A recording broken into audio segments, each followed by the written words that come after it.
so my first question is, why did you divorce me? Oh my goodness. We needed to paint a self-portrait, which everybody should do. It doesn't matter whether you're a good drawer or not.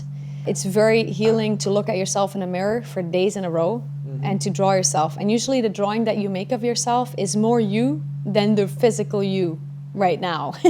It's like your soul portrait, where your physical body meets your soul. While the world is burning, got to make amends. Walk on the sunny side with a positive lens. Talks about passion between the women and the men.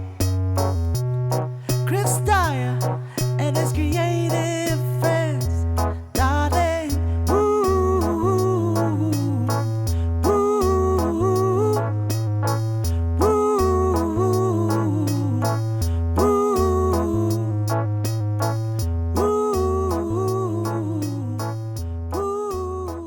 Hey guys, I just arrived to the entrance of this purple balcony apartment that used to be my home back a few years back. Every time I come here, I feel like I'm stepping into the past or a past chapter of mine. But also, this purple balcony was actually the first home in Montreal that was painted a different color than just black. It used to be in placemats and postcards, and there was actually tour buses that would stop and check out this house that was always kind of like had artsy people living in it. And now it's where my good friend Valerie Lambert, my ex-wife, lives. So let's visit her and have a conversation. Hi, welcome to another episode of Chris Dyer's Creative Friends, the super fun YouTube podcast show with me, Chris Dyer, interviews his super awesome creative friends. Today, my super special guest is Valerie Lambert, Hi. who is a Belgium artist, who is a healer, a very beautiful crystal soul, and who also happens to be my ex-wife, but still a really great friend of mine. We still hang out all the time, and she's super interesting. I really wanted her to be part of the show and pick her brain about all these different things that she knows and her own creative way of existing. So, how are you doing, Valerie? I'm good. Valerie. Yes. It's funny. How you doing these days? I'm okay.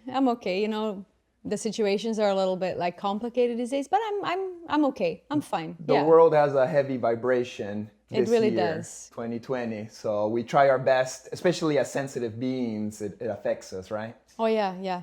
Yes. But we're strong and we find our way to push on through and to keep on sharing our life. Exactly. Our light. Our light, yeah, which is needed more than ever. Totally. Well, thank you for sharing your light. Okay, so my first question is, why did you divorce me? Oh my goodness. Well, no. Just joking. No. We don't need to go there. Yeah. It's not like you divorced me. We decided to each go our own way because it was just, it's just how the vibrations of life took us, It wasn't like any bad vibes. No. It was just Plus also like if you're more conscious, then you can make these decisions together and you want to push each other towards like the greatest good, the greatest manifestation of your soul. And if you're like kind of preventing each other from becoming that greatest person, then you have to talk to each other and like, hey, Right. And things change. Like say when we first met, I was just starting out my art career. You were just getting out in the world, finding your own path. Right. But then I got strong in my art career and I had to be traveling a lot, and that didn't work with you, especially with your health issues. You wanted me to be home more. And I would feel guilty when I would travel, and you would feel guilty when I didn't travel. And there was just a lot of sadness about that. And so we saw it in a very not unemotional way, but we saw that, hey, it was better off for me to follow my own path and for you to follow your own. Yeah, and, exactly. And now you got a new partner, Edward, that fits you better, who's there to back you up, who stays home more, and I'm very happy about that. And I can travel the world with my art, usually. Yeah. Well, my goal in this life is not to be traveling the world physically, but just to travel it like in a different way, like metaphysically maybe, the different. Totally. So I'm staying put more. We got different paths. Exactly. And that's okay. We observed it. And we were sad when we had to part ways, you know, I especially had to leave you and being married, which I really enjoyed for many years, and living in this beautiful home with you. It was hard for me, but, you know, with the help of ayahuasca, I saw that I was also like the way I would serve the world better, you know? Right, that's it. That's why I thought it was better, because you have a task where you have to be all over the world. That's your task. And I honor that. That you have to do this. So my task is just different. And I don't want to be, you know, I don't want to be dragged around all over the world, because that's just not what I want to do. Yeah, you're And too sensitive. Like Yes, the I'm too environment I throw sensitive. myself, fuck with me, because Yeah. I'm sensitive too, but Yeah. I put up with it. But with you, No. like the Well, sounds, the people, the smells, no. the light was just too much. For me, it's just like my body in this life is very sensitive, and I don't want to push myself through that. I don't need to. I feel like whatever the world has to offer, I feel like I have seen these things before. It's just not my mission in this life. Right. And that's all. But I honor that that's your mission. And that's great. I think it's great what you're doing. And I'm actually happy that I was able to set you free, and I'm free now too. And we were both doing our own things. Right. And we support what we do Yeah. of each other as well. So it's course, like, yeah. which I think is how people should be. Right. And life has changed, and we have Yeah. we got to Yeah. move with the changes of Right. life, even if it hurts sometimes. Change is difficult. Right. But that makes you become bigger when you allow yourself to move into whatever you have to Right. move into. And not to get stuck in your ways, you know. And there's a reason why souls get into each other's lives. It's because they have a certain mission for each other. Like you and me, for example, you brought me to the new world, which was needed for me. I really needed to be here. So you know, and you showed me how to be a creator, that you can create whatever you want. And me too, I'm a creator. It's just that I saw how you did it, and I was reminded of how I could be my own creator as well. So, which is why we were together in the first place. Right. It's not always all these worldly, how do you say this, labels that people put, like, oh, this and that, and you have to this and that. It's just all very limiting, I Right. find. There's many definitions of what success and happiness is. Exactly. By new world, you are referring to America. because you're from Belgium. Correct. Right. And how Yeah. do you see the difference between Belgium and Canada, for example? Well, Belgium is like, has a lot of history. Of course, this land has a lot of history as well. But it's just that there was a lot of war, you know, like the First World War, the Second World War. That brings a lot of heavy energy. So I feel like Belgium has like a rich history, but also very heavy energy. And I love the people, I love the culture, I love the architecture, I love a lot of things about Belgium, but it was becoming suffocating to me. And when I came here for the first time, when I took that plane, and you know this very well, I knew my life was going to change dramatically for the better. Because once I arrived here, I was like, oh my goodness, you know, I didn't know that so much space could exist and so much openness, and just my heart opened up right away. I didn't get that heavy feeling that I always had in Europe. And I say Europe, it's not just Belgium, it's Europe has a heavy vibe to it. It's beautiful, but it's heavy. When you arrive to North America, it's like your heart opens, you can suddenly breathe, you have oxygen, and then you feel like you can be more independent, you know? There's just a different vibe between people. People let each other be a lot more. There's like, yeah, this is what I needed. It's almost like an Aquarian energy. It's like, oh, when I arrived here, I felt like I wanted to kiss the ground, you know? So I was like, oh, this is amazing. So I'm very happy to be here. I'm very honored to be here. And I would call it the new world. It's the new world for me. And I know that, I knew that when I was younger too, I knew that I was going to go somewhere else. You know, people were always telling me, oh, you know, like, you don't travel that much. I mean, I did travel a little bit, but not that much, and this and that. But I was always like, yeah, but I'm going to do other things, and I'm going to straight up move to another continent. And that's what I've done, and I'm so happy. It's the best decision I've ever made. Right. Yeah, Well, and that's thank beautiful. you for bringing me here. Yeah, no problem. Yeah. Yeah. You left. Thank you, Canada. Super cool. Well, I'm happy that you're living here in Montreal, such a beautiful city. Yes. You know, that after our relationship was concluded, that it didn't mean that you had to go back to Belgium, but that you continue your life here in Canada and you're becoming a Canadian citizen. And Yes. Yeah. and that this is a place you can call home.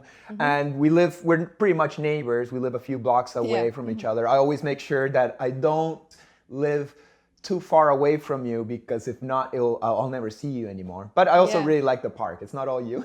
I also like the LaFontaine Park. It's true. But But it's basically what it is we're a soul group. We're people from the same soul group, and we have like, we live close together so that we cannot feel so alone in this dense world. And so if there's anything wrong or we need help, or we're always there for each other. That's what's the beauty of this.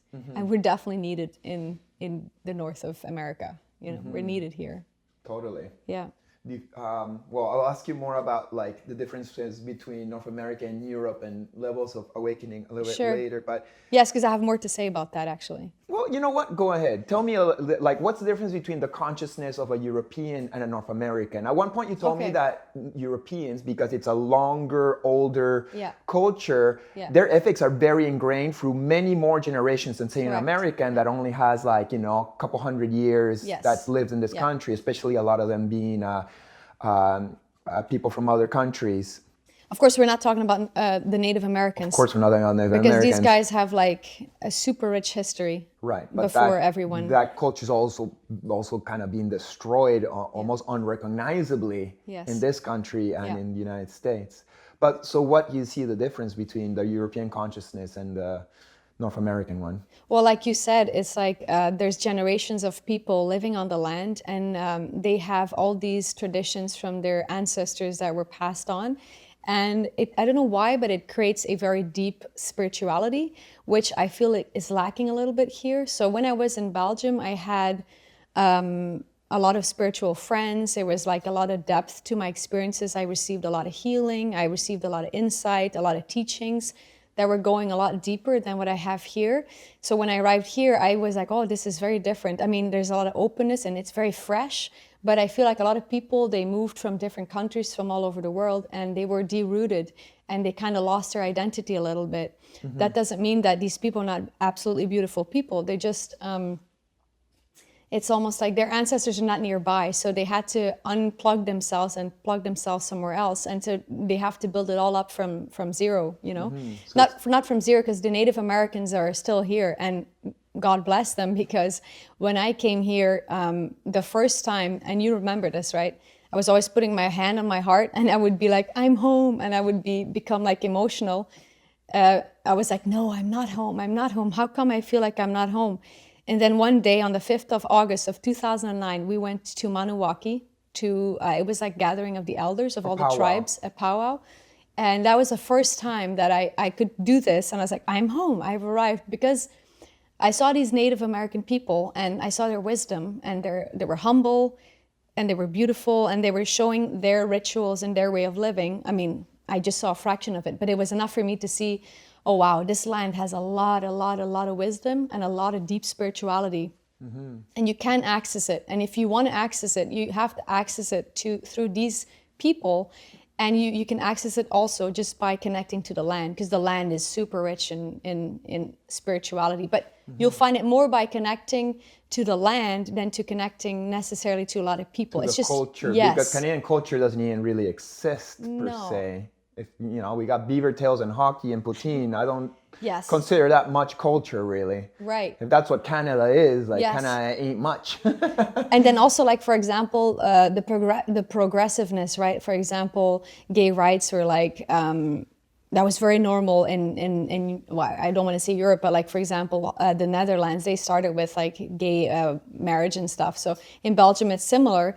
We're progressive, and then you come here and you're like, oh, why is it so behind? I think it's behind again because of the derooting. You deroot a culture, you deroot people, and then they have to kind of build up from scratch again, and it takes a lot longer. It's like more immature as a collective in a way. Yeah, it's almost like you become a child again. You have to learn to walk again, and you know it takes time. But still, Canada is better than the United States, where we legalized gay marriage years before the United States. And the United States, I believe it was like 2015 that 14, 15 that it was. Something like Am that. I correct? I was living here. I remember when it happened. So probably it was late, really late. And I think there's a difference for sure. Yeah. Nice. Well, these shows I usually start by asking the guest if they remember how we met. And I think the story of how we met is a very beautiful one. Right. I think you had some kind of like psychic messages coming through you when you saw me on Myspace. Would you like to tell that story?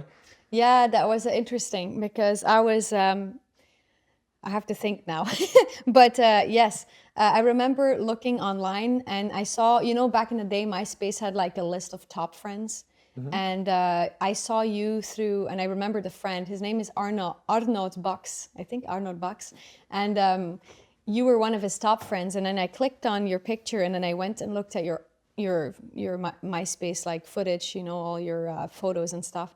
And I was like, oh my goodness, like somebody who uses the same colors as I do, very vibrant, very expressive, very interesting person. And I liked all the traveling pictures, believe it or not. I was like, oh, this is beautiful. What a diverse soul. And that's how I met you and right away. And then, yeah, I started talking to you because you sent like a message and then I started talking and then we started talking about the Mudras. I remember you mudras, yes. sent you a picture of mudras. I was like, Yes. oh, this chick's so I think- cute and she's spiritual too, Yeah. which is what I like And always.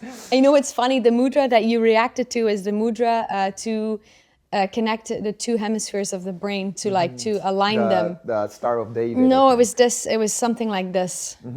Yeah, just to connect it to brain hemispheres. Nice. 'Cause I I love was- meditating with my hands kind of like uniting in some kind of way like that. Well, it makes sense, Our hands are what we create things with. So, and the hands are or the arms actually, we create with them, we receive love, we give love. So we met on MySpace. yeah. Yeah, and then we started talking basically. And we started talking and then the talking became very intense. It was almost like talking every day. We were talking every day. Yeah, And and then you were in Mexico. Yeah, I think I went to Mexico once we took the relationship to email status. Yes, First it yes, was yes. comments, then it Right. was DMs, Right. then it's like, let's take this to email. Yeah, And we were so talking funny. every day. And I would always I was in Mexico doing some shows in Cancun, but I always try to go to the internet office because those days I didn't have a phone. And Yeah. try to answer my emails to this beautiful Belgian woman that was talking to me. But I never thought I was gonna meet you because No. well, she's in Belgium, this is just Yeah, fun. But yeah. But I'm like a pretty, I would say a pretty stubborn woman. So I was like, oh, I got to meet this person.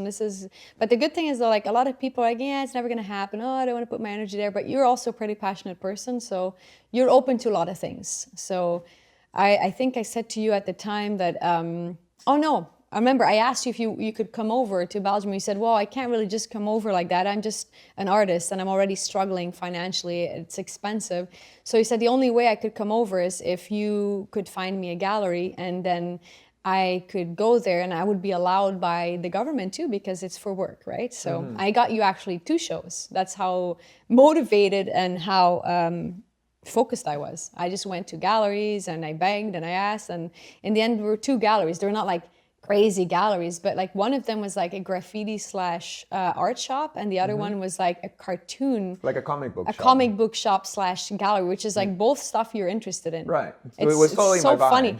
And I wouldn't even have known back in the day how much you were into graffiti because you weren't doing any graffiti. Right. That was Plus before. the cartoon or the comic book, I didn't know how much you were into that. So that's really funny how it's like cosmic jokes, you can see it afterwards. You're like, oh yeah, that's funny. And it was a fun experience. Yeah, it was nice to meet you. We traveled to Paris. Right. We liked each other. Yeah. And then you visited me in Canada. Yeah, that was huge. I visited here and then once I came here and you saw my reaction to the land and then you're like, oh, this could be interesting, You opened up. And then I went back to Belgium and I had put my mind, I started thinking about moving here, But I wasn't sure if that was going to work out because there's a big difference between you liking a place and you living in a place. So that took me, I was a little scared, but it's normal. I'm a pretty fixed person. I'm pretty Belgian, So it was very difficult for me to get used to the idea of oh, I'm going to move to another place. But I tried it, I did it, and I'm proud and happy I did it.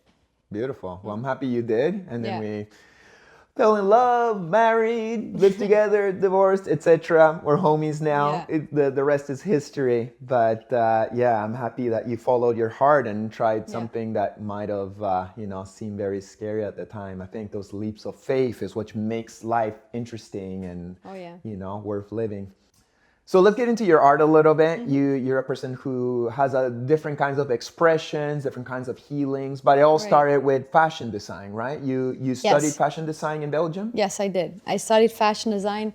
The reason why I studied fashion design is because, first of all, I studied social work, and then I graduated as a social group worker.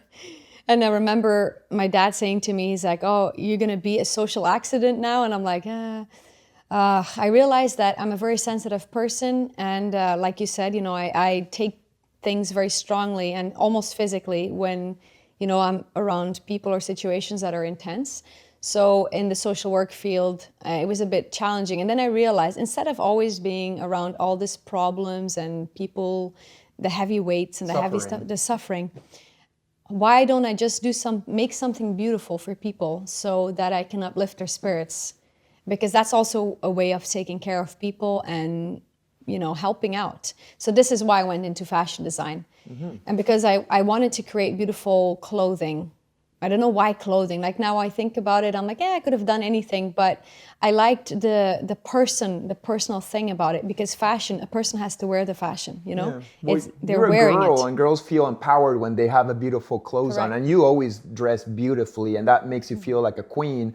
So I'm imagining you wanted to make other people feel royal. Yeah. But most importantly, I thought it was important that people could express themselves and like uniquely expressing themselves. So for example, you feel attracted to certain colors or textures and you use them to express yourself even more. Just like makeup. People use makeup to accentuate their beauty or accentuate what they want to accentuate. And clothes are the same. And it's not bad to want to do that, because some people, they're like, "Oh, why do you do this?" Well, actually, it can be beneficial because we're just terrestrial beings, but we can basically express higher parts of ourselves by bringing in some art. It's so important. Right. It's food for the soul, really. We are in the physical plane. We do have eyes, we do have ears and mouth, and we got the senses. Right. So why not feed the senses and get high from all the beauty around us, like that's why we're here. Exactly. That's why God created physicality to be like, oh, I want to see beautiful clothes and eat some chocolate. But also God created us and he was creative, right? So he made us beings, and he was proud of his creation. And so we're like him, right? Or him, her, whatever. Yeah. And so we have the same capacity to do the same thing. We create also. We do that by just expressing ourselves differently. And it's beautiful. So you got a master's degree from a school in Antwerp, I think? No, it's Ghent. Okay, in Ghent. Yeah, it's in Ghent. Nice. It was in Ghent. I think I would have been either way too sensitive for Antwerp. Antwerp is not easy. It's just very, it's harsh. Either way, it's a harsh education. I struggled quite a bit. Because I was trying to fit into a place or a school that was not necessarily similar to my energy. They were more into conceptual art, and I'm very much into spiritual art. So you believe in beauty. Yes. While conceptual art is beauty is dead. Yeah, beauty is stupid. It's almost like, oh well, if you're not using your mental capacity, your beauty is empty. But they forget that beauty is not empty. It could be a spiritual experience, and it could be as rich as a conceptual, mental, thing. So it's it just, I didn't really fit in that, and I would block a lot. I would have blocking in my creation process, basically, because of this. It's like my resistance, But then in the end, I did succeed making my own stuff, but that was just because I had to push through this incredible resistance. And I also had two beautiful teachers next to me who were very sensitive themselves, and they pushed me. And then they said, "You just got to use your drawings. You just got to be you. And then I did. And I did. And I was so happy. And I'm very proud of what I graduated with, That was really me. Nice. All the stuff that I made before that, there was little specks of me, but that was not really fully me, because I was trying to please the teachers too. Right. Well, you should never please any teacher. That last collection that you did, the one that I caught, the yeah, final, exactly. what do you call it, graduation walk? Or, Yes, the catwalk, the last final walk. right, where you had all your beautiful friends dressed in your clothes. It was a Exactly. very special event, and I'm happy that I saw it in person because I was visiting you in Belgium at the time.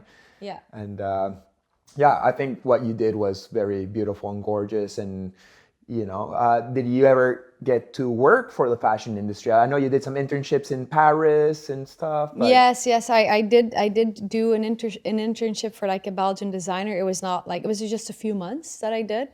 And then I already felt like, oh boy, this is not my cup of tea. This is not my kind of world. Again, very cold, very detached. Of course, it's superficial.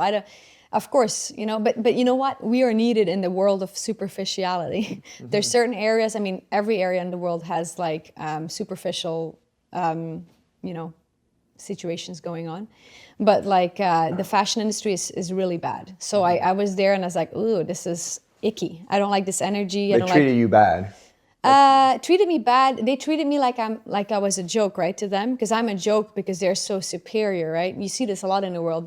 People think they're superior because you are like, they look at you and they're like, oh, look at this stupid unicorn, But they're mistaken. It's not because a person looks a certain way that I don't have a lot of depth to me, or any person for that matter. So I thought that was very difficult. I struggled with that. Although it was a short internship, but you could imagine I was doing this internship while I was at school. So I had to deal with these teachers. Oh my God. And I remember one of these teachers said to me, oh, Valerie, if I could just build a corset and put you in there so you would just do what you're told. Damn. If you say that to a person, do you think they're going to be able to create? Not really. They were judging you because of your rainbow hair? No. They were judging me probably because, definitely because of my my way of thinking, and it was all spiritual. For example, I wanted to make an Egyptian ethnic costume, but I wanted it to be like an ethnic historical costume, and they wanted me to make a costume that looked like a statue. I said, I'm sorry, but in my visions, that I have from the past, people were not walking around looking like statues. Right. I don't want to make statues. I don't want to make white clothing because that's not what ancient Egypt represents to me. I want to make how I see it. But of course, the mistake happened where I was starting to make how I saw it. Then I got criticized, and I added items to my my outfit. He's the teacher. Oh, but of course I didn't, because you can't, because you don't know what they really want, and it's not about them. It's not their piece. It's your piece, you know. So that was a struggle, but it's okay. I can see this now, and either way, I have parts of that costume that I'm like, that was great. I was able to translate my vision, but that's what it's about. Art is all about translating your vision, and nobody should tell you that your vision is bad. All they can do is support you and push you towards translating your vision the best as possible. It might not be their style, it might not be their taste, but they don't have to say it's bad. Exactly. They just kind of got to let you be the freedom of your own expression if it's coming from authenticity and a good perspective, especially if you're being original and different. I think that should be encouraged. It should be encouraged, and they should have pushed that in me, oh, you want to do this? Well, let's put it to the next level. But they didn't. They were just looking at it like, yeah. But it was not good for me. It was, again, bad for my physical body, I struggled because of that. But good for my willpower. I gained a lot of willpower there. I was like, you know what, you guys can walk all over me, you can do what you want. I know who I am, and actually I learned more of who I am. And then I was able to share that with other people. Nice. Don't change yourself. So when, you got a master's in fashion design, did you do anything with it? Or how soon did it take for you to quit and see that wasn't a path you wanted to do as a career? Well, I came to Canada, right? So I came to Canada and I worked for a few years, 3 years. I worked for a jewelry designer, and that was a very good experience. But again, even there, I noticed a coldness, a detachedness. I'm better than you kind of attitude, definitely. The superiorness happened again there, and I was like, you know what? I don't need this. And also, I don't need to work for anyone else. I just need to do my own thing. I don't have to work for other people. So that's when I already stopped. I was like, you know what? It doesn't matter what I studied. It doesn't matter, I'm gonna be myself, my authentic self, and it will come towards me, whatever I need to do. So that's when I just left it. And that was like 2012 when I actually decided, okay, I had enough. And that I graduated in 2008. And for me, it's like, I see this is not the direction I want to take. Right, it wasn't making you happy. Also, it doesn't make you less of an artist that you just don't want to work in that field, you know, just... Yeah, you can study, and then if the path is not enjoyable, well, fuck it. Exactly. Do you ever feel like Exactly. making clothes just for the fun of it, or?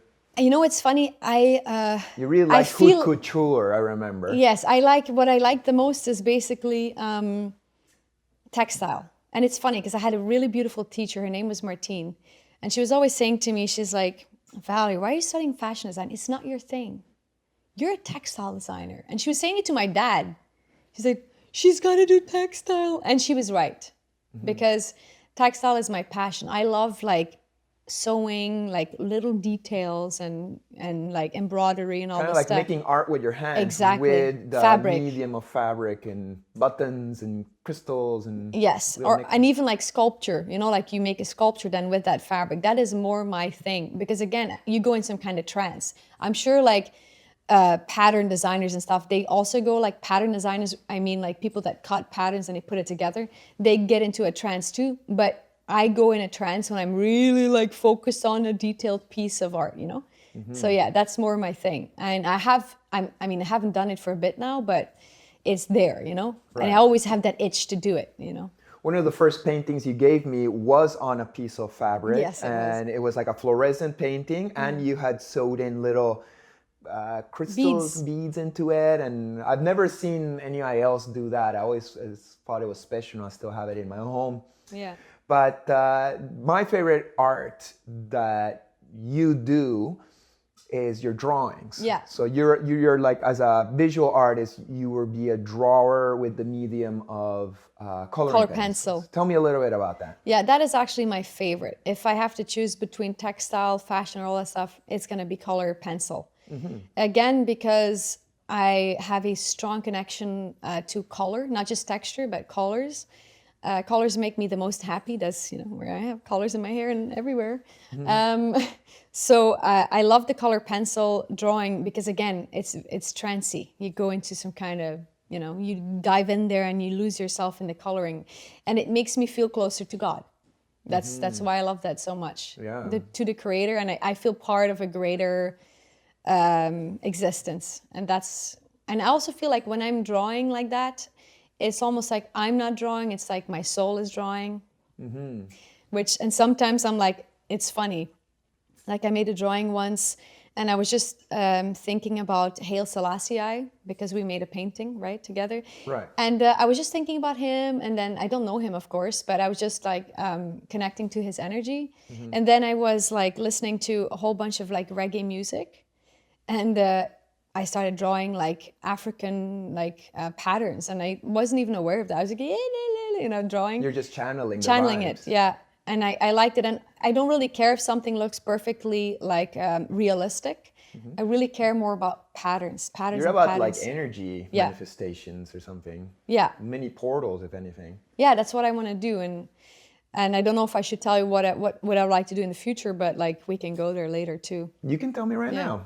Well, Like what do in the future, like artistically speaking? yeah, because I like to, I talked to you about this before in the past, but of course life takes so many different directions, and I almost feel like I had to take certain pauses because of things that happened in my life. But I've always had a vision of me starting the color pencil thing again. So drawing, color pencil, maybe some painting, but integrating astrology in there. So you look at somebody's chart, you get a feel of the person, then you draw their face, and it doesn't have to be perfectly realistic. You just have to tap into their energy, and then you use the symbols, the astrological symbols, and you're creating a kind of home base for them. It's like, because your astrological chart is your compass of your life at this moment, and it's your compass. It's like a talisman. So if you create like a painting or a drawing of someone, and you incorporate all their like strong positions, you're creating a talisman for them, and that will pull in good energy in their life. So that's what I would like to do. Nice. And I could use fabric, I could use crystals, because I'm all into that. It's kind of like a blueprint to the activation of their personal code. Yeah, it's like a protection, right? Because in this life, in this world right now, we're living at a very critical time when the energy is very dense and it's very difficult for people. So if anything people can use to like reinforce the higher self is needed, you know, like we need this. Right. So that's why we're here to do this, because bring light and force the light in, you know, like we don't, you know, the darkness is all like, blah, blah, blah. We're like, you know what? Let's pull in this light and remember who you are. Remember who you are. It's important. And this is why I think this would be a good thing. Of course, I'm already panicking, like, oh my God, how much energy is going to go into that? Because I'm such a... If you were to do that, it requires a certain budget, because it's not Yeah. only like the, you got to study the person, Yeah. you got to get into their symbols, and Yeah. then do an art piece, which should be a few $1,000 at least. Because So- I'm gonna be doing this. You know me. It takes me 6 hours to draw a little piece like this. It's Right. just No, it takes if forever. you do it, you should get paid accordingly. So that's a specific Yeah. budget. But I'm sure you will manifest that when the time is right. I remember when we did our collaboration. I did the King Selassie great. Alpha, and you Yeah. did Queen Menem Omega. It Yeah. was because you needed to do a school project, and you wanted to Yes. visit me in Canada. So you told your people like, oh, I'm gonna go to Canada and do a collaboration with this big artist. Yeah. And then we'll do a skateboard graphic. And I was working for Creation Skateboards at the time. So it ended up being a double skateboard where each one of our pieces. Yeah. And you did your drawing so well that you made my painting look like shit. In my humble opinion, you went so detailed and colorful that Queen Menem is like, whoa, shining. And King Selassie is cool, but you did a better job. And it's like, holy shit, like this Belgian girl just humbled me, you know, artistically speaking. So I was a little bit bummed when you slowed down in the amount of drawings you were doing. Right. And thus why whenever I started making some money from my art, Yeah. I took you to Italy Right. to do the Amanda Sage wonderful. painting oil course in So the healing. mountains of Italy. Remember that? Did you enjoy using oils and being in that environment? Yes, it was a great environment. The people that we met there they are amazing people, and they're still in our lives, and I'm so grateful, because that was a very hard time for me. You know, I'm not going to go into all the details of that time, but it was a difficult time for me, and it was very healing, and we needed to paint a self-portrait, which everybody should do. It doesn't matter whether you're a good drawer or not. It's very healing to look at yourself in a mirror for days in a row and to draw yourself. And usually the drawing that you make of yourself is more you than the physical you right now. It's like your soul portrait, where your physical body meets your soul. So what I liked about that trip is just that it was so interesting. I liked working with the oils. I definitely did. I love the glazes. I'm totally a person that loves color, and I love the multi-dimensional colors in there. It was just, I'll never forget it. But the biggest thing that I learned there was to paint with light. Because many times when you make a drawing like you are going to start making the shadows, right, to make a face. But no, this technique is all about light. So that's what I loved so much about it, you know, and building it up. The Mische technique. The Mische technique, yes.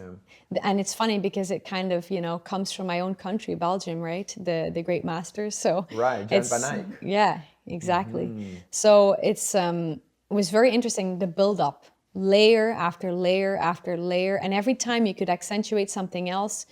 And it's almost like us, you know, like as human beings, we get many lifetimes. And we have layers and layers and layers, and we become more and more like super colorful beings, right? And the same in our psychology. We have many layers, and the more layers you have, the more shiny you are. That's what I learned in that technique. Would I still do it? Yes, but I probably would have to come to see you and be like, hey, could you remind me? Because, you know, like just to help me out. I never really did the Mische technique too much past that workshop. Like I had already my whole technique going when I decided to go and do the workshop with it was not just Amanda Sage, it was Amanda Sage, Lawrence Carana, Maura Holden, and Gonzalez? And Andrew Gonzalez was teaching airbrush. So it was all these masters, and I just love learning new things. Yeah. Even if I didn't continue doing it, I know how to do it now. And sometimes I incorporate different things in different paintings when it's needed, when I need something to look more spectral or ghostly. I'll use that. So yeah, it was something that I really appreciate doing with you, and I loved seeing you painting in oils, and I loved it. And I'm happy to hear that you already have plans for the future to keep on doing I have to. art. I have to. Yeah, you're really good. I think you should. But even if I wasn't, right? It's not about being good. It's just about it's needed in this world. Right. It's too sterile, and like I said, it's just I have to do it. So art was healing for you at that time. I remember much, yeah. that when I took you to Italy, it was right after you had thyroid cancer and got your thyroid removed from your neck, so you're still recuperating, and then you went to Italy to be in nature to, have that healed up. So you've had some health issues in your life, and art's being one of the medicines for you, but you've had to you've been forced to look for an array of medicines in your life, including food and aromatherapy and sound therapy and et cetera, et cetera. Right, Let's start with food. Food have become very important for you. You work at a health food store. Yeah. When we first started hanging out, you were into health food store. We or health food. We're into drinking Coca-Cola all night and painting and fuck it, Yeah. And now you're like, what's your diet now? Well, I still eat vegan. I don't eat anything animal, and I feel much better that way. I also don't want to contribute to the suffering of the animals, and it's funny because the longer that you not eat any animal products, the more you feel compassion towards them, and it just. For me, it works like that. I don't know if it's for other people in the same way, but again, different people do different things, and that's fine, because we all do our efforts in different areas. But for me, I have to do this for myself too, for my health. I have to do this, but it's not just for my health. It's about, it's about animal liberation, right? So I'm not perfect, but I do not eat animal products. So, it is important for my health. I love a lot of vegetables and fruits and herbs. Organic? Organic, yes. Raw? I cannot always eat fully raw because, personally, I'm living in Canada. It's cold in the winter, and I notice that every time I eat raw produce and stuff, that my temperature drops a lot, my physical temperature, and it also makes the liver stagnant. So to always be eating raw in a cold climate like this, bad idea. So soups are important, teas, stews. Superfoods. Yeah, superfoods, of course, A lot of supplements. Supplements, yeah, depending, you have to be careful with supplements. If you over supplement, you're also taxing your liver. You have to be careful. You have to pick wisely, and you have to change it at times. You can't just always use the same things. Okay. And you also have to know that you can use essential oils. You can you can apply them onto your body, and they'll help your organs. People forget about that. That you can actually put essential oils in a carrier oil, and then you rub it on your belly and wherever you have But pains. not drink it. No, there's some people that take it internally a little bit, but I wouldn't recommend to do that too much because it's so concentrated. It's almost like it's better to take teas or herbal supplements like the leaf, but the essential oil is so concentrated. I would recommend putting it on the external body. It works, it will absorb into your body anyways, but in a different way. It's not going through the digestive system. How does essential oil help? How does a smell help one be healthier? How does that work? Oh, the smell. The smell, it will lift your spirit again. It will help your emotional body because we don't only have a physical body, we have an emotional body, a mental body, and different oils work in different realms, for example, if somebody has a lot of sadness, they can rub some rose oil on their palms of their hands and palms of, the palms of their feet. The bottoms of their feet. The bottom, Jesus. Anyways, and that will release the emotional tension that somebody is feeling, or if somebody has a lot of heaviness and they want to connect with the earth more and they want to relax and calm down, they can use a spikenard, which is an ancient oil that was used on Jesus of Nazareth, There's some really beautiful ancient oils that connect us to old times and can release heaviness or can show you your shadows. So it's not just It's for almost physical. like a crystal. Yeah, totally. I would actually call spikenard the obsidian of the essential oils. You can totally connect crystals with essential oils. They work together because they come from nature, and it's a nature spirit thing, you know. And you can use them so that you can connect yourself more with nature and your nature, Right. which is very, very beneficial. Nice. So you touched on obsidian and crystals. Like, what's, you know, some people say that crystals are bullshit. You know, like, what's the deal with crystals? How does a crystal heal you or help you? Well, crystal is a vibration, you know, where they're crystallized, right? Like they're special. It's like their energy is slow, but it built up over a very long time. And then it's like a vibration, and you can feel it if you become very quiet and if you're open to it. But in this world, we're so focused on everything to be concrete, and it has to be super clear. Like you want to feel it, like zzz, you know, like. But crystals don't work that way. They're subtle. They're more subtle. Their energy is subtle. You have to be quiet, and you have to receive that energy that way. It's just very different. But everything that nature creates is magical. And I've used many crystals. I've also worked in a crystal store, so I was able to every day when I was working and when I wasn't feeling well, I would try different crystals. And even like me, I was skeptical at times, like, oh yeah, you know, how much does it really do? But then when I would get like really strong reactions, like for example, there was this giant piece of obsidian in her store, and I would like just grab it to move it around. As soon as I grabbed it, I was like, you know, I started feeling it in my stomach. It was crazy. And I felt that in other moments too, where, for example, I feel sad, I grab a crystal, I walk around with it, and after 20 minutes, suddenly I feel like there's like this being that puts his hand on my shoulder and is like, it's gonna be okay. And it's the crystal, you know, like it's... Would you say that normal people can pick that up, or is it because you got a little bit more of a psychic opening to your personal being? I think everyone can pick it up, but they just have to be still and just be aware of the nuances, you know. It's a subtle healing, you know. But can everybody? Of course, everybody is magical. Everyone is a divine being. So yes, everyone can do it. But for some people, it might be easier than for other people.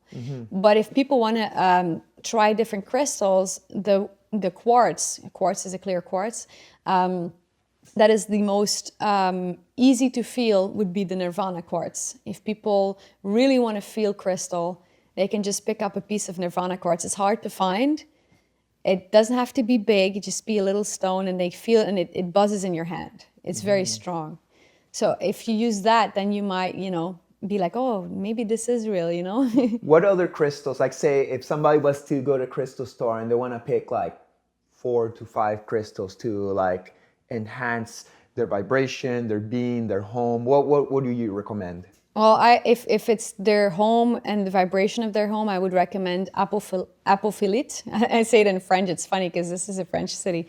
Apophilite or apophyllite. I don't know if you say it like that, but it's a crystal that pulls in light in your home. It turns into like a beam of light. It really cleanses the energy. Selenite, of course. Selenite is a very popular crystal. It's inexpensive. It's easy to find. It's an angelic crystal. It lifts the energy as well, and it cleans the energy. It's so important because with all the negativity and electromagnetic radiation, it's important to have these crystals around. So these 2 crystals, I would say, are very important. Rose quartz, of course, to bring in like love, to accentuate the love vibration. Opens the heart. It opens the heart. It's something that everyone should have. What else could be used? I would also say like certain crystals, again, obsidian. Obsidian because it just absorbs the negative energy. It just removes negative energy, which is great. But it also reflects your shadow. Yes, it does. But if you put it in your home, you're not like having it on your body. It's just going to absorb the negative energy, which I think is good. It's volcanic stone rock, you know. So it's very special. So I would recommend people to have that in their house. And then of course, like, and depending on what kind of person you are, you could use seraphinite, which is like an angelic stone. I think it's always good to bring in angelic-like energies. You could also use a quartz that has a little bit of chlorite in it, which is very healing for the body. That's good too. There's just so many crystals. Tourmaline again against negative, or like the magnetic, like Yeah, electromagnetic black pollution. tourmaline, it absorbs the electromagnetics. So like I always have that by my computers. Yeah, that's and, good. And you know, And by shungite that everybody knows, that the Russian stone that is the same. It's even stronger than tourmaline actually. I love labradorite because Of it course. tracks positivity. It's the And artist stone. And it's a beautiful stone too. Yeah. So yeah, there's just so many. We could keep on going on and Oh, on yeah, and on yeah. about. So really, Infinite. crystals are our friends, and we should, you know. This one's beautiful. I That's, have what yeah. was it? What is Fluorite. this? Fluorite. Fluorite, yeah. I'm holding a piece of fluorite as well Mm-hmm. because it's good, and we need our hearts to open and connect more to, you know, universal love. So this is a crystal for that, and that's Mm-hmm. fluorite. It's the same thing, but fluorite comes in like different colors. So, but It's like I a watermelon. prefer the green one. That's really nice. So that's what I'm holding because that's what I want to focus on today. This So- kind of topic. You've used crystals and aromatherapy, like essential oils. You got a shitload. Like it's like an army. Yeah, I have a little bit of an essential oil obsession. Yes. And you like put it in the air with Yes. diffusers and a little bit on your skin. Nebulizer, because you have different devices. Yeah. Once again, you're like, you know, you're orchestrating the vibrations of your home Exactly. and of your body. Some might protect you while you go out in the world. I Oh, think, yes. it's The Kananga water, pine. the Kananga water too that you use. All right. That's an ilang. That's ilang essential oil. Oh, really? Yes, that's what it Kananga is. shamanic perfume is an essential It's oil. ilang. It's ilang. Well, yeah, because it's ilang. It's derived from ilang. So ilang is like a kind of essential oil. And that cleans your vibe. Yeah, it's incredibly protective. Wow, cool. Yeah, Because that's so- what we use when we go into ayahuasca Yeah. ceremony. Like when you're drinking, you just like bathe yourself in it. Or if you're going through some shit, I'll just like put it on and be like, whew, and it lifts me up and Yeah. takes away my nausea. It does actually. That's incredible. Yeah, When I got to take the second cup of ayahuasca, I have a really hard time not throwing up because I'm already sick. And then you Yeah. drink this disgusting thing a second time and I throw it up right away, not allowing me to get it in my system. So that's when I rub the agua de Cananga or the Florida Yeah. on me and allows me to like not be so nauseated. Yeah, and that's interesting. keep it But in. I use the Kananga water when I feel like I'm under attack, and sometimes I put it on even on days that I feel normal, but then I go somewhere and then I feel attacked. So I'm like, oh, it's good I put it on, you know? It's like I just follow my intuition when it comes to that.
Beautiful how they resonate with each other.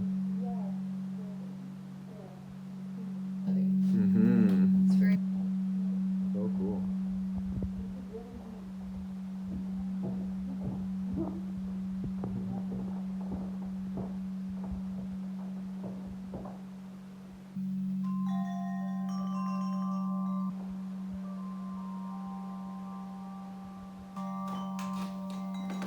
Yay.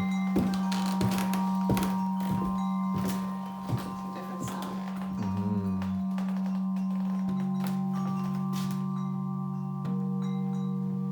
We didn't really get to talk about sound healing in the interview. No, That's another kind of healing that you do. right. Tell me a little bit about it. Well, sound is vibration, and it's just it's a great form of like how do I would explain? It just makes you Tuning yourself. Yeah, tuning yourself. Yeah, I was trying to find the words because I'm like stuck in my Well, I trance. understand because I always feel like Herbert's trying to tune me. He also uses bowls in ayahuasca ceremonies sometimes. He does that? When I'm out of sorts, he's like sitting in front of me and he starts playing all the bowls, and I can feel how like it's like rearranging my vibration back to Yeah, that's it. It basically balance. when you ring the bowls and you stand in front of them and you're very much in your head, or you're struggling or you're in pain or you have a physical ailment and you stand in front of it and you ring it and you ring it and you ring it. It's very intense. That's why I picked the bigger ones because they vibrate so much stronger. You can feel your whole chest goes Right. and so it's almost like your cells have no option but to vibrate the way you ask them to vibrate. And this is a bowl that connects to the second chakra, and this one connects to the heart. So I wanted these bowls specifically because I was working on the heart. Actually, it's not exactly the heart, it's the heart and between heart and throat. So to speak with like from the heart, to speak from the heart. And then the second chakra will just like, you know, my reproductive system, taking care of it, my emotions. So when I get really like this, I just go and I do this. Clear the energy. And then you have this little fine one here. It's just very simple. With this you can go into your energy. You can just bring in some like lighter vibrations. Oops, that was... And then you got the forks too, huh? Yeah, the tuning forks. That is fun too. That was your friend who introduced me to that. Elena.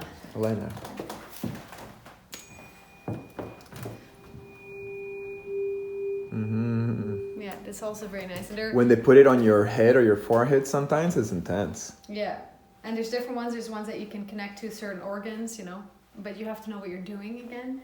But it's very good to have these. And it's funny that also animals react to these, like my cat. And you have different forks that there's like the healing one, the earth one. I mean, there's certain frequencies I forgot already because I have so much stuff. But yeah, I work more with the bowls now than with the forks. I used to work with the forks more than with the bowls. So like, but it doesn't matter because you can use these things at different moments for different reasons. So you go back. It's same with buying books. You can buy a bunch of books that you're not reading right now, but you're reading them later. But you have them there as a physical reminder, like, hey, it's time to read me. So sick. Yeah. Good job. Yay. So let's go back to food, because food is so important. Everybody eats food. It almost seems like if we really want to make the world a better place, we start with ourselves, but we have to start with the things that we eat. And also the places where we invest our money. It's almost like we're voting towards the world that we want to see. Tell me more about your philosophies about food and what's its importance. Well, it's very important because what you eat, you will become. If you're always filling yourself up with a whole bunch of alcohol, burgers, meat, you're basically filling yourself up with death. And I really like what Mark Passio has to say about this. If you guys want to listen to Mark Passio, he's talking about, okay, I'm now going to talk about animals again, but I'm not like a crazy activist or anything. It's just something that I learned that I thought was important, and you're asking me about food, so... Yeah, no, please tell us your truth. Our sisters and our brothers are not our food. They're sisters and brothers. They have the right to live just like we do, and they're not our food.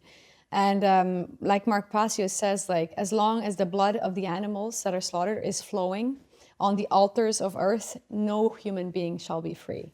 And I agree with that. Right. It's just bad karma. Like, even if we're eating it and there's like some kind of compassionate exchange, it's like, okay, I'm going to use your energy to do something good for the earth. If there's that consciousness, it's not so bad. But we're just like straight up like, give me more burgers, put these animals in cages and slaughter them in horrible ways. That's terrible karma on humans. Yes. And we deserve not to forget also, like, just the people, like, they put all these animals in slaughterhouses, these poor animals. It's so unfair. Their liberty taken away. They have no power over their own life. They're alive. They're like divine beings just like us, but somehow we're better than them or something. It makes no sense. But people think that the suffering and the sadness and the fear that these animals go through doesn't affect the world. Oh my God, it affects the world so much, so much. You're eating the sadness and then the they're stress. eating the sad. They're eating decomposing flesh. Like how... that has been stressed vibrationally for like... And it was, and the animal was grown just to eat its meat. And then, of course, people say, well, yeah, well, that's very nutritious. Well, yeah, it's nutritious. You're eating the flesh of someone else. It's not your flesh to Kind eat. of vampiric. Yeah, it's carnism, right? They call this carnism. And I think, personally, but again, people want to eat meat. I'm not like attacking anyone who eats meat, okay? Like, this is not what I want to do. That's not my mission. I want to spread love, not like, you got it this, you got it. It's just So let's focus on like, why is it good to have a plant-based diet? What's the positive side of eating plants? Well, the positive side is that you're just nourishing your cells, in a better way. If you're eating plants, it's just so much better to do than just to be eating like dead materials. It's alive, But what I think that human beings should be eating the most are fruits, nuts, seeds, and of course plants. But I think there's something about fruits because if you think about karma and the planet, and you have all these trees that are growing and everything, if you need to kill something or destroy something in order to eat, you're causing some kind of unbalance. You're causing a footprint, right? But what God has given us naturally is fruit. It literally, the tree throws it at you. Please eat me. Yeah. It's actually the reproductive tissue of a plant. That's what fruit is actually. So it helps your reproductive tissue as well. Yeah, I think there's less karma in eating a lot of fruit. And it's like Freely. I look at Freely stuff. I don't know if anyone of your friends look at Freely, but Freely talks about this. She says that we're frugivores, and I agree. We should be eating plants, fruits, seeds, and nuts. And seeds and nuts, same thing. It's given to you. You don't hurt anything for it. You take the nut, you eat it. That's it. The animals are doing the same thing, But that doesn't mean that you can't eat plants, other plants, but you are killing them by eating them. But it's just more beneficial for your being. It's not like killing another sentient being. Well, they have no nerve endings, so are not really suffering so much per se. No, it's different. And their consciousness is, not that they don't have consciousness, but it's less aware of like, like, oh shit, I just got cut. Well, it's just, they have consciousness. It's just that it's a different consciousness, and it's not a mammal, It doesn't bleed the same. Right. So it's not a sacrifice that you're doing in the same way.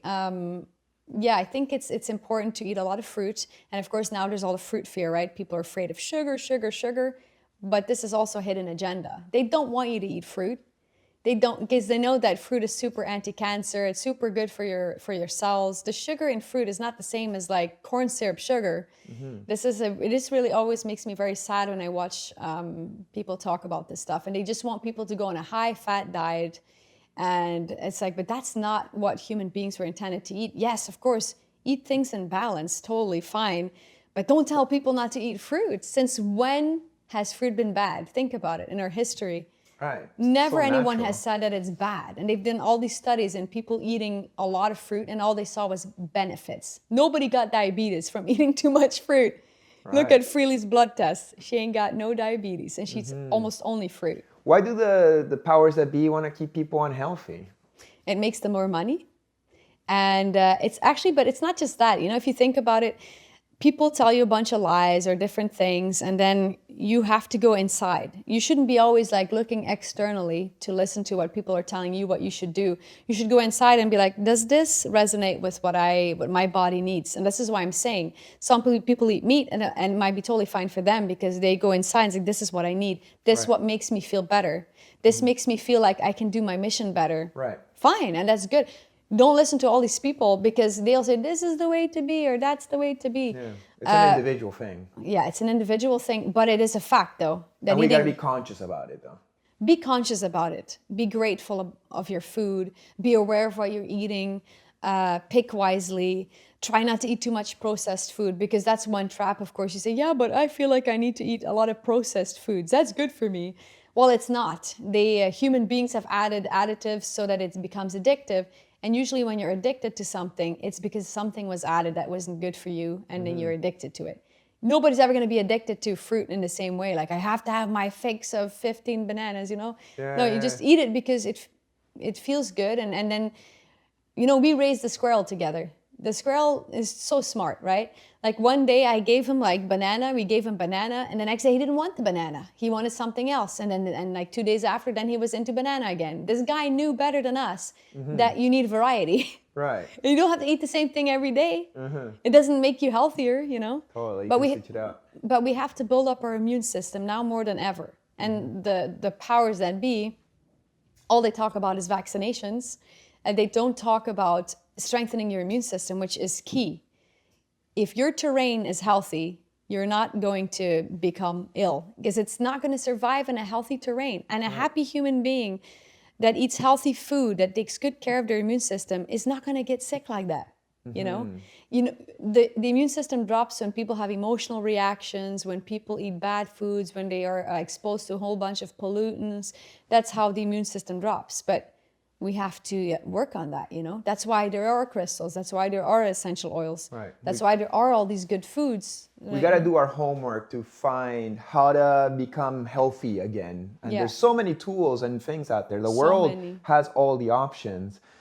And it seems like sometimes we just want that easy way out, like, oh, just give me my vaccine so I can go back to normal life. It's like, yeah, man, but like, who knows what's in that vaccine? Like maybe some heavy metals or something that's gonna make you even more sick at the end. So then they can sell you even more cures or magic pills, and the big pharma just makes more money out of the unhealthy, sad humanity.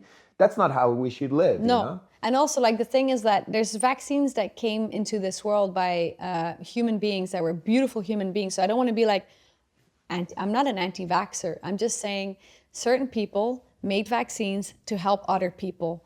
And I've heard of like doctors that created a vaccine and they didn't want any money for it. They didn't want any recognition. They just made it because they were tired of seeing people suffer. Now that is a good way to go about it. Again, nothing is ever completely black or completely white. There's different, like points of view, right? So if you're making a vaccine and you're not filling it up with a whole bunch of negative, like other crap that you're adding to the vaccine, it could be helpful, yes. But the thing is, the vaccine or the situation that's happening right now, it's not innocent. It's not made to, in my opinion, it's not made to be like humanitarian and friendly and, oh, I want to help the people.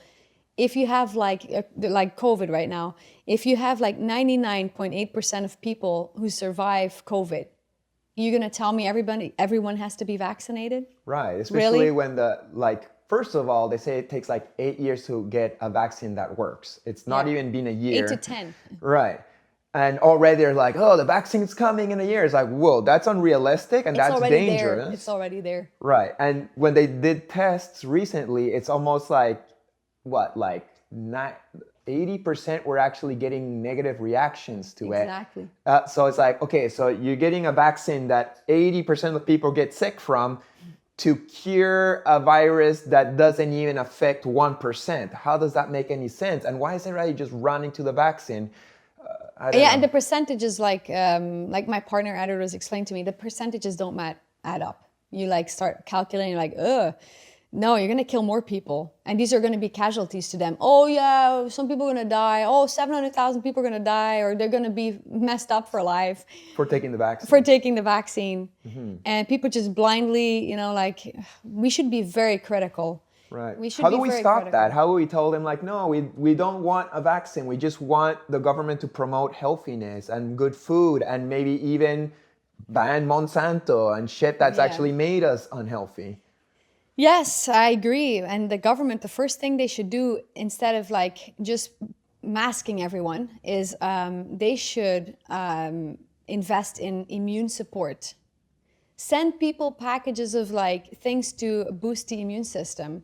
Make your people stronger. And then because everybody will get COVID, I know it always mutates, but like if everyone gets COVID and then everybody becomes stronger, you have, herd immunity. Herd immunity. But you have to make the immune system stronger. And for that, I love listening to Dr. Shiva Ayadurai, who's like a warrior. Please look at him. He's very smart. He has a PhD. He has he invented the email. Yeah, he did. He didn't get credit for it because he didn't go to MR. It's typical. Yeah. It's typical. People are always poo-pooing on it as if the powers that be are always right. As if they're always right. Oh no, he didn't do it. It was someone else. This happens all the time. Right. These guys always want their guys to be the ones to take the profit or the name or the fame for it. And since they own the media and the fact checkers, they get to own the truth. Exactly. So you gotta be careful. But this guy is amazing. He's amazing. He's a powerful man, and he has a great voice. I love listening to him, and listening to him will help us. I wish the world would listen to him.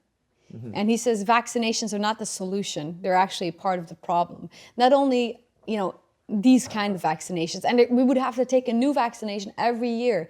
And it's like, if you don't take the vaccination, you don't have to take it, but you won't be able to travel. You won't be able to go to your gym. You won't be able, what ridiculousness You is lost this? your freedom to exist anymore, so it's forced. It's forced. Your body is your temple. It is your birthright to do with it what you want. Nobody should inject you with anything, and especially for something that doesn't kill that many people in the end. It's like the yes, hysteria that's been created of such a weak virus, and everybody's gobbling it up. And this is no judgment on anybody, but No. we really gotta be careful, and we have to have this conversation. We do. We have to have this conversation because people have to think for themselves and look at the facts, The media is just pumping out fear Yeah. and making everybody like, yeah, do whatever you want. I don't want to die. I don't want to kill my parents. It's like, exactly. whoa, dude. And of course, people do die. And I know people who are in the hospital, for example. I know it's not like it's nothing, but the percentage of deaths, it's just not very high. It's not like a disease that kills like 30% of the It's population. not worth fucking up the world and losing all our freedoms and getting yearly vaccinations that are also not good for us. Like No, the it's trade-off terrible. is a terrible trade-off. And in fact, the thing is, it's good that there is something like that available so that people can choose. But again, it should be a choice. It shouldn't be forced. Your body is, if you don't even have the right to choose over your own body, like in what happens to it, you are cattle. You are just like the animals. Like again, you're cattle. They don't care about you. You're nothing to them. And this is how we treat the animals. That's how we eat them as well. It's the same thing. Yeah. Why do you think it's important for us to have this conversation about vaccines and, for people not to just dismiss us and put us in the box of conspiracy theorist and you're an idiot and leave me alone. I'll just listen to what TV tells me. Like, what's the danger in that?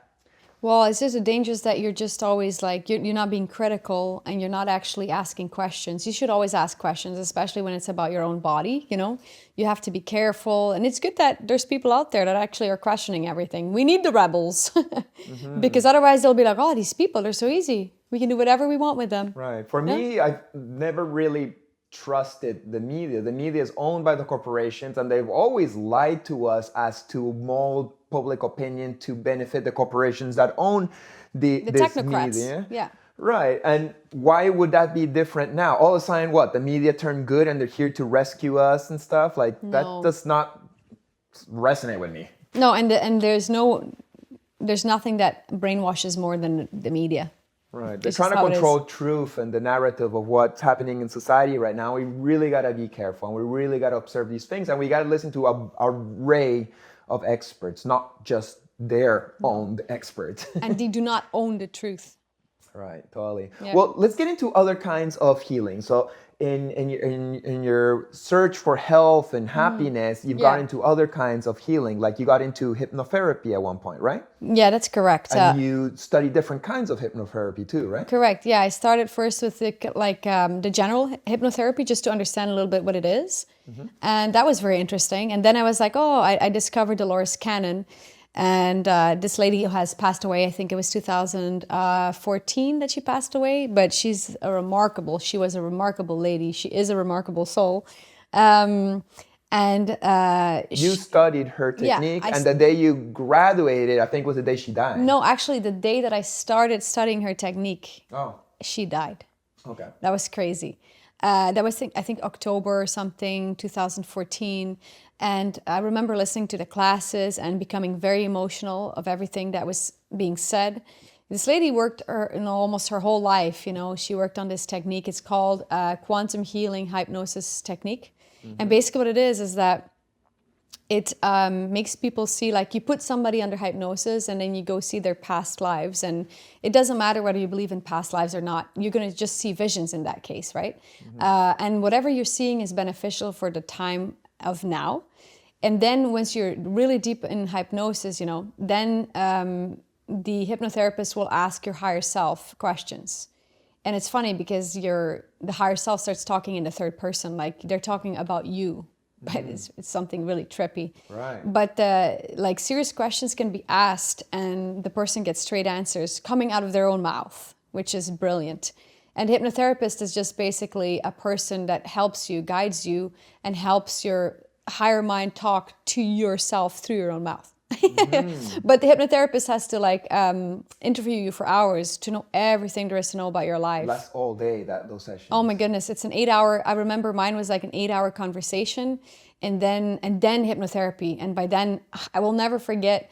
I had to go to the bathroom before I had to have my session done. I peed for like, I don't know, it was almost like a 2-minute straight pee. I never peed so much. I was like, what is going on? And it was kind of getting ready for you to Yes. just go down for a while. yeah, your higher self starts working like very strongly. Actually, as soon as you make the appointment, stuff started happening. I started having dreams of old friends and partners from the past. And I was like, oh my goodness, you know, it starts working through you right away because, you know, your higher self is like, okay, you're ready to like clean up some stuff. Let's do it, you know? And then you start seeing things like during my session. It's funny because I thought during my session I was going to start seeing human life and whatever, human things.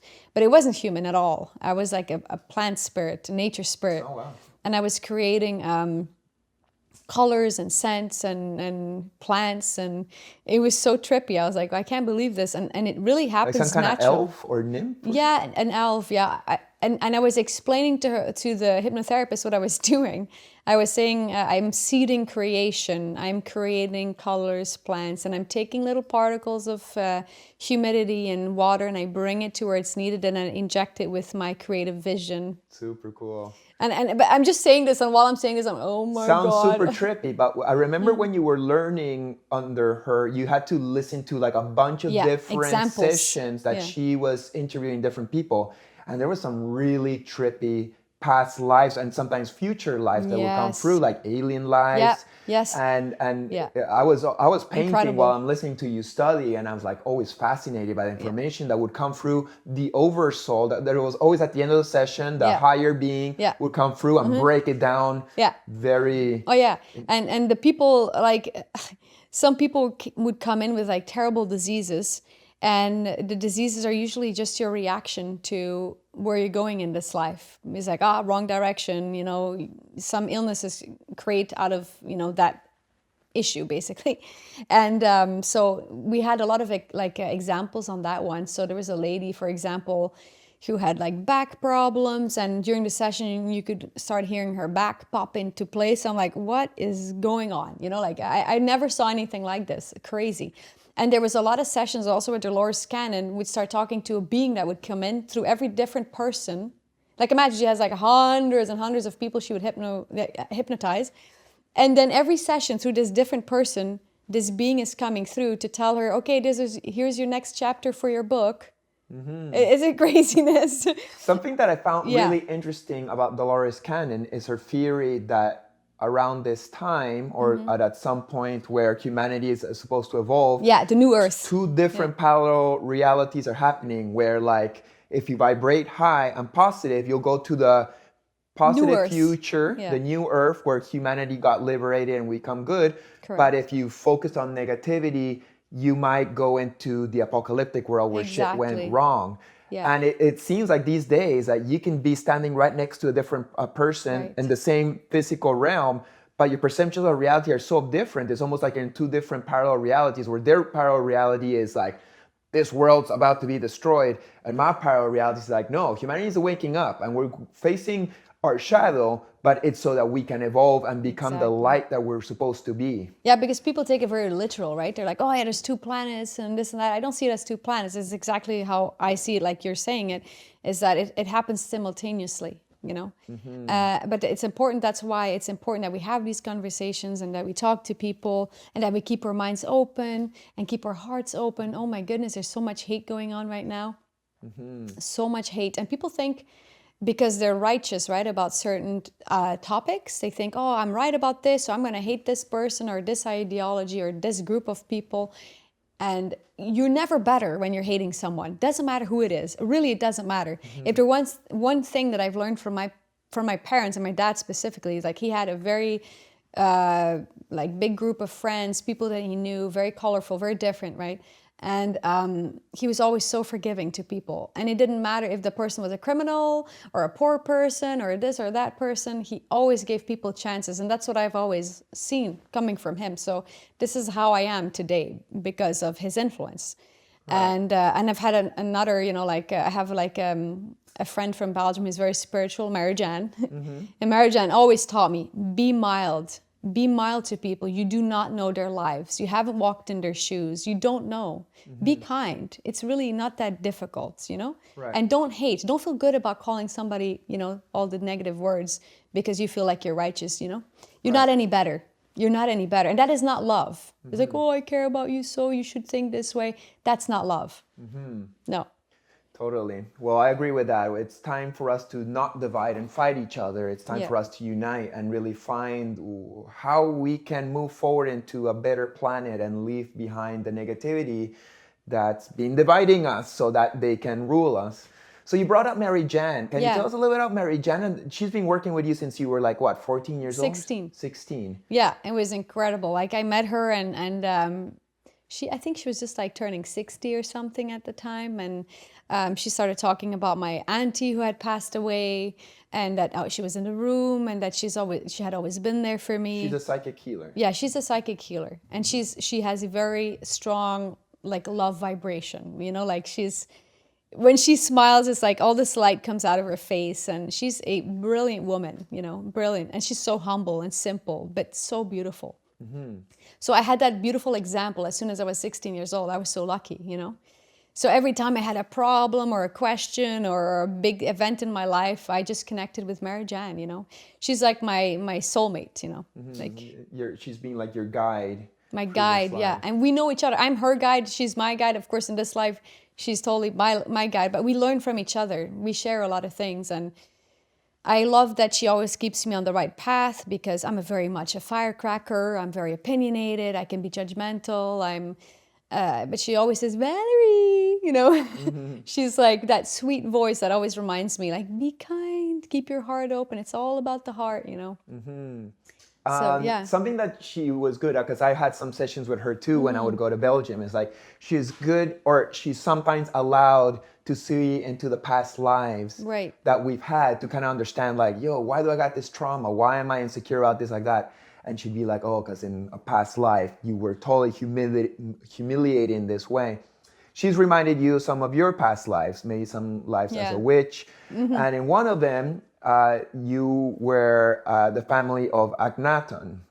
You got a big connection to Egypt. Yes, I do. You want to tell us a little about your connection with Egypt and Akhenaten? Yeah, sure. Like I was like, well, already when I was like a small child, 8 years old, I was like obsessed with Egypt. Of course, there's a lot of children that are obsessed, but I guess for different, I mean, people have lived in different places in the world. They have different incarnations, right? So, but for me, it came up pretty early when I was a child. I had a strong fascination. And then when I was like 17 years old, funny, just a year after I met Mary-Jan, or around the same time, I went to Egypt for the first time with my best friend. And that was such a beautiful experience. And I could feel that energy of like, oh my goodness, this is my home. You know, I feel so at home here. This is like the energy of the place and its calling. And then I'm telling you a little bit of the background story, right? And then I did spiritual seminars like in 2000 and I have to think, I think it was 2003, 2005. And I remember praying really strongly. I was asking to find my Egyptian family back that I used to live with. And I had a conversation at that spiritual seminar, and this girl, Emily, starts talking to me about the 18th dynasty of Egypt, and starts saying, I used to live there, and this and that, and my eyes became all big. It's like, what, you have memory of that? And she's like, yes, and because I had strong reactions to that time frame. Every time I saw an Akhenaten statue, I'd become emotional, like all these feelings would come up. So the 18th dynasty of Egypt is Akhenaten, with Nefertiti. Akhenaten and Nefertiti, and then the son is Tutankhamun. Yeah, but the Tutankhamun was probably not the son of like Nefertiti and Akhenaten, but like a woman named Kia and Akhenaten, So and he was a really weird looking king. He was alien. They called him Assyrian. With the elongated skull and according to and he changed the religion of Egypt. He did, like I know like historians would, they're always speculating, right? But when I kind of focus on what it used to be, is that he just wanted to change the corruption that was going on. Like with every culture, when it declines, when it falls, they forget who they really are and what they really stand for. And so these priests were becoming really corrupt. The Amun cult, Amun rock cult, and the Amun temple. He was against that. So he's like, oh, it has to stop, because people, by constantly worshiping all these deities, they're going away further and further from the truth. And the truth is that we all come from the cosmic sun.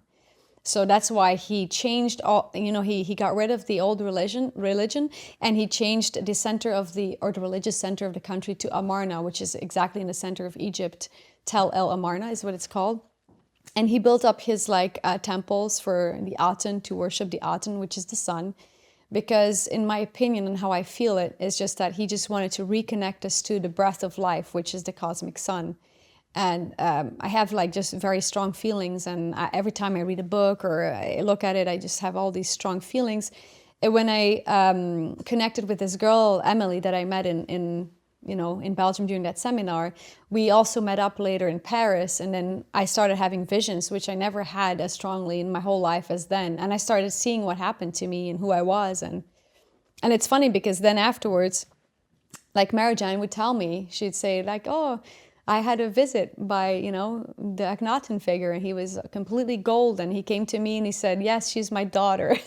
I thought that was funny, that she actually said, I saw it.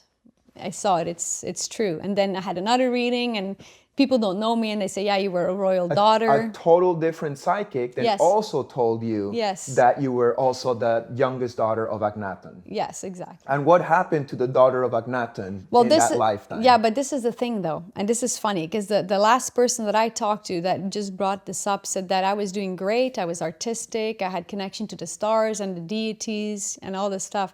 Yeah, even the deities, even when, you're only, connected to the sun, but you can still respect the deities without having to worship them. Right. This person said that nothing happened to me that was negative. And it's funny, because maybe stuff happened to me that was very negative, but maybe it didn't affect me karmically as much as I thought it did. But in my memory, my feeling that I had back in the day, I felt like I was taken from my mother, because, Akhenaten and the whole family was getting rid of, because the deep state at the time didn't like them. And after them, it was only military people that became pharaohs, and that's not somebody who should be a pharaoh. They're not divine. They're not divine like that, Mm-hmm. And it shouldn't have been military people, although they did great things for the country of Egypt, but they're not divine. So Akhenaten was divine, for me at least. And so they took him out. Yeah, they took him out, and they also just they killed the family. My memory was that I was taken from my mother, I was blindfolded, and I was my throat was cut. And so when I had the thyroid problem and my thyroid had to be removed, I was very sad about that, because I was like, oh, this is a repeat for me. Right. We went to Egypt, you and me, in 2007. Right. And you had dreams. It's 2008, right before I discovered the lump in my throat. Right. I remember you having dreams and nightmares. You were like, Mom, Mom, Mom. And I would have to wake you up. In Egypt. Yeah.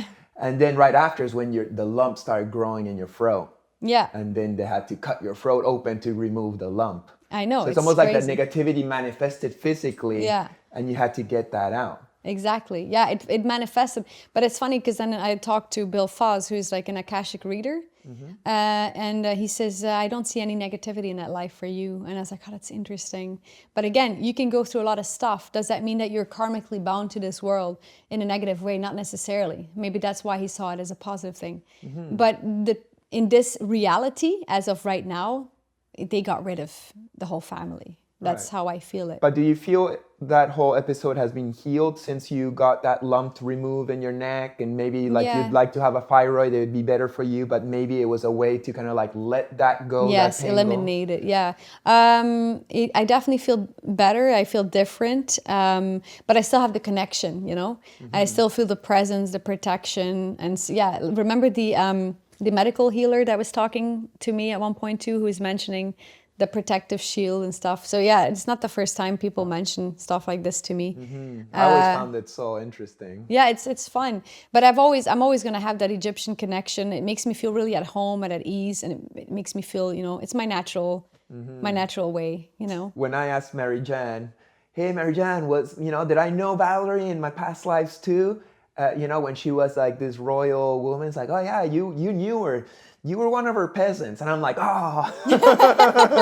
It's so funny. It's like, damn. But it's funny when I did the Akashic reading, like with Bill Foss, and I asked about you as well, and about Edward, of course. And he was mentioning that we both have military connections. And do you remember when we did the staring, the eye gazing in the beginning of a relationship?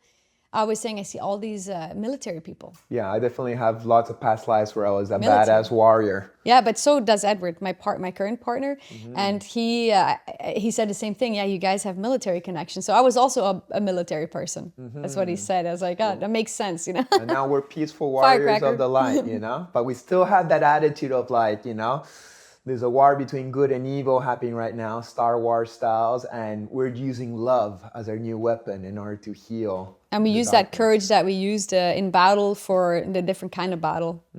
So And we're uniting the forces and the troops, in mediums like this. Yeah. So another thing that you study, because you study all these beautiful things, is astrology. Tell me a little bit about what is astrology. Some people say like astrology is not real. Like, how can you read the world from the positions of the planets? if there's any time, and I'm not surprised that the battery died, because it's intense, right? So this is intense times. So it's the camera can't handle it. Anyways, Pluto has been conjunct Saturn for the whole year already. That's so intense, it's so much transformation is going on. That's Astrologically speaking, this Yes. year is intense, Woo. and we can see it. Oh, yeah. Physically. It's almost like evidence that astrology is real. But it is real. This is the thing. It's a sacred science. But people's like, oh no, it's not science because it's not concrete. It's like, it's annoying. Not everything that is true has to be concrete, like scientifically. I don't know how to explain this to you, but there's more to this existence than just what you can measure physically. You know, every day of the week is contributed to a planet in our solar system, but people don't think about that. That's crazy, right? Totally. Yet everybody cares that suddenly now people care that Mercury goes retrograde and all stuff, which is great, by the way. I think that's great. But there's much more to astrology than just a planet going retrograde. Right. So what I love about astrology is that it's a compass, it's a blueprint. It's you come into this life, it's like a gift from God to you. Like you entered this world at this time, this place, and the stars were aligned in this and this and that way. And you picked this exact special time, and it's almost like your talisman in this life. Your talisman, like you can use your chart.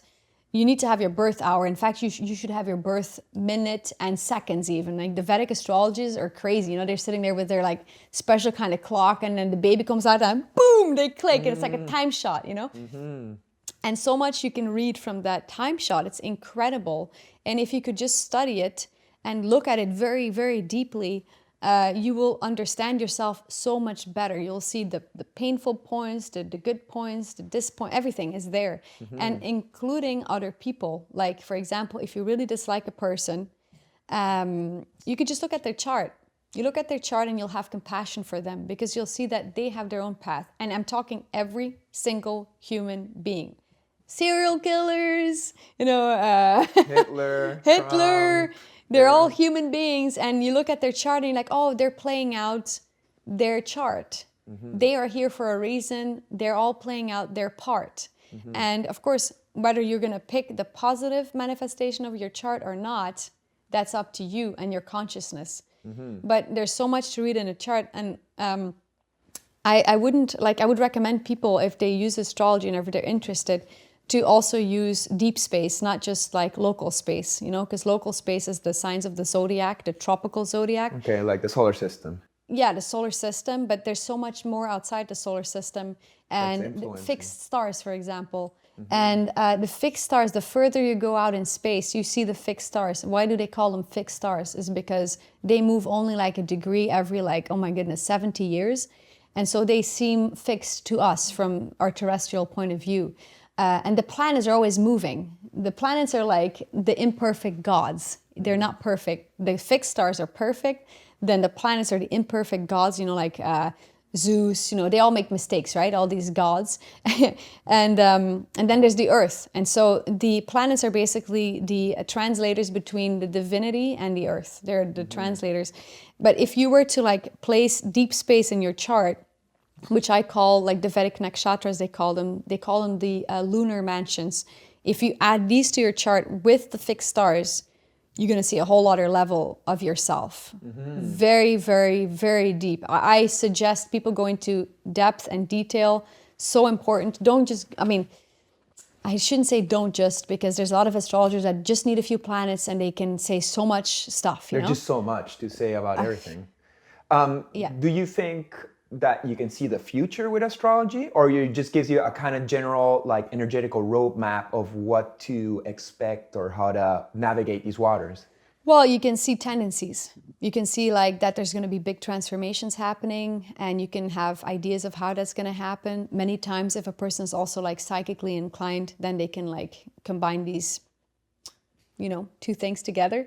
You can predict the future, yes, but I think it's important not to focus too much on future predictions, but be in the now and just look at what's happening right now. And you're going to get an idea and an understanding. Like, for example, today Mars is going direct again. It was retrograde. Now it's going direct. It's the most powerful position of a planet to be in. So we're seeing a lot of fights around us, a lot of tension. It's quite bad. And we also have a new moon right now in Scorpio. Scorpio, super psychologically deep. It's very tough today, actually. That was yesterday? No, was the new moon? Or well, yeah, today? yesterday was when Mars went direct. Friday the 13th. Ariane's birthday too. How crazy, Yeah. And the fact that we're having our interview today is also quite intense. That's very interesting. Maybe also to be like the antidote of that energy. Of course, not to say that Mars is bad. It's Mars in Aries right now, so it's very happy. Mars is in domicile in Aries, so it feels very good there. It can do a lot, So imagine the planet goes direct. And it's fire energy that we in don't its have own to use sign. to fight. We can also use it to Exactly. have energy to do the good work. That's what we're doing right now. And in a few days, Venus is going to be conjunct with the beautiful fixed star Spica, which is actually a star that you were born with on your ascendant. This is why you're such a great artist, because that star inspired you to do art in the first place. And it's very generous, And this is going to happen on the 16th. So you have these harsh energies, but then you get these beautiful conjunctions that are coming up as well. Like Spica, those people got to look into fixed stars. It's just brilliant. It's brilliant. And the nakshatras, the lunar mansions, look into it. Have you looked into how the skies will be configured in the next few months, like over the winter? Like, how are you seeing things coming up? I don't look at things too much because I don't want to get too depressed. And I've heard already like a lot of like tough things from astrologers in general, because I listen to a lot of astrologers, of course. And it sounds like it's going to stay tough for a bit longer. Like years? I wouldn't say years. Definitely not. I mean, some people say that 2021 is going to be a little better. But there's still a lot of transformation to be happening. Also, Pluto moves so slowly. That planet is like, get out of there, just get out of there, So it's funny. But now I believe Pluto and Saturn, or Saturn and Jupiter, I forget already. But it's like there's going to be another crazy conjunction coming up. And I'm already holding on to my chair. I'm like, oh my God. But yeah, it's going to be in the sign of Aquarius. So that's at least the rebellious humanitarian sign. So... But Saturn there, though, could like make us like even more limited, because Saturn limits situations and people. But nevertheless, we should transform and break out of that, Maybe those limitations will make us more free at the end of the day. As much as we don't like lockdowns and all this other stuff thrown at us as the solution to this little virus, maybe it's what ultimately will, make us want true liberation as humanity. Yeah, that's true. And actually, nobody said that transformation was easy. Pluto is a planet. I mean, they don't call it a planet anymore, but nevertheless, I'm going to call it a planet. It makes people transform, and it forces you to transform. It's either change or die. You have no option. Right. And the conjunction with like Saturn made all the powers in the world like become very strong. It's like this is what's happening already the whole year. It started with fires in Australia, And then it went into COVID, lockdowns. Oh my God. It's like literally. Being intense after intense after Yeah, intense. well, because it stays in that position. It hasn't moved out of that position. And every time this happens, I don't know, it happened in 1982, 81. So every time it happens, this conjunction, it's very intense. I actually was born during a conjunction like that. So every person that was born around that time is pretty intense in personality as well. But yeah, you have to transform. Yeah. And it's going to be for the better. And of course, it was in Capricorn. Pluto and Saturn is in Capricorn and is going to move into Aquarius soon. But that shows you, I mean, Capricorn is the people that rule the world, you know, the government, all this stuff. So that's where you see all this like tension happening. And of course, Aquarius is the people. So you could see, you know, what that's going to do. Very intense. Beautiful. I love astrology. I find it fascinating, interesting. I love to listen to different astrologers and their point of view on how they read the skies. And it makes me sad when people kind of like poo-poo on astrology, be like, oh yeah, astrology is just a horoscope in a magazine and that means nothing. It's like, dude, it's like a really tight science that involves the whole universe, and I think it's beautiful. And ancient culture studied it. They're not a bunch of idiots, you know? They all studied it. Like, you know, the pyramids that are aligned with Orion, they're showing it to us so that we could actually date it back to 11,000 BC, right? So like, it's and different cultures around the world, totally unconnected, perhaps, you know, locations. Yeah, they showed. But truth is truth. Truth is truth, and it is a sacred science. And if people don't like to hear it, I really don't care, because I know, you know, there's a difference between believing something and knowing something. And I just know it. There's a difference. I don't have to believe. It's not like a religion that I believe in. I believe in this and that. No, I actually know it. But again, I don't want to force my opinions on anyone. That's, although to me it's not an opinion, like I said. You can just share your truth. Exactly. And I accept other people and other opinions and other colors because they're all different parts of the truth anyways. But to me, astrology is my language that I like to use. And I think it's very beneficial. And if people were to use astrology more, they would actually, when a child is born, they would use like the talents that a person has. They would look at it very carefully, and then they could help nurture that child towards what it should really become. It's such a great tool. Right. And also to study other charts of other people, like let the child learn other charts so that it can have some more compassion for other people and understand who it's going to match with well and who it's not going to match with very well. So understand that dynamic, which is so important. It's a psychological tool, actually. Right, beautiful. So we're coming to the end of our show, and at the end of the show, I always like to ask my guests if they have some final words of wisdom about anything at all to our viewers. Yeah, an important message that I have for people is, first of all, follow your intuition, follow your heart. It's very important. Use your mind wisely. You can change your mind, don't, change your heart, like the positive heart. So I would say people just follow your heart, listen to your intuition, and also know that you're enough. Because I see a lot of people are struggling in society where they feel like they have to be something, they have to be this big, person in a big company or whatever.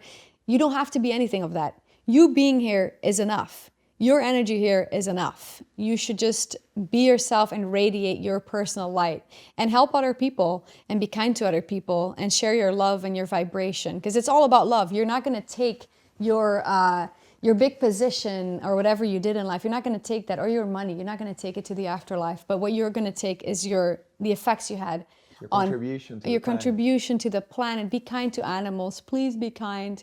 Be kind to other people, even if you consider them to be complete horrible human beings. Be kind and open your minds to different things and stay positive. Stay positive, so important. And do some form of art, anything it is, anything that you feel comfortable in, just do it. Enjoy your life. Take walks in nature. Just enjoy and be still, be calm, and stay positive. Beautiful. Well, this has been such a beautiful conversation. Thank you so much, Valerie. Thank you. My pleasure. I'm happy to be in your home. I'm curious what you guys will make me for dinner tonight. Something really healthy and delicious. Or maybe I'll order. We'll see. Thank you so much for tuning in this week. I hope you enjoyed this very interesting conversation with Valerie Lambert. Follow her on Instagram if you feel like it. And yeah, please don't forget to like the episode, share it, comment. Just please help us get some momentum on this little effort we're doing here on this YouTube channel. I love you, and I'll see you next week. Peace! Next week, my guest will be Taba. What drove me was really, honestly, I was always very much inspired by artists, Montreal artists, local artists that have been doing this for so long. I was always intrigued by the risk that they took, by kind of leaving everything behind and doing whatever they love to do and creating art, whether it's murals, canvas work, or whatnot. And, I studied in fine arts as well, and I never really knew how to bring it to the next level in terms of a profession. So I worked in the pipeline in agencies doing animation and doing other type of work. And one day I kind of just woke up and I was like, you know what? I want to give this a shot. I want to stop producing content for other agencies and just see what I could do on my own and start creating, my own type of work and creating my own type of style. And I kind of took the leap of faith. Did my first solo show, I think was in 2010. And then it really, really got to me. I said, you know what, this is really what I want to do. I love it. And it's just, I know the struggle is real. You start off, it's going to be hard, but it's now or never, do or die, right? So I was like, I'm going all in, quit the 9 to 5 and decided to, never look back. So make sure to subscribe, like, and everything else. Big thanks and see you next week. Peace!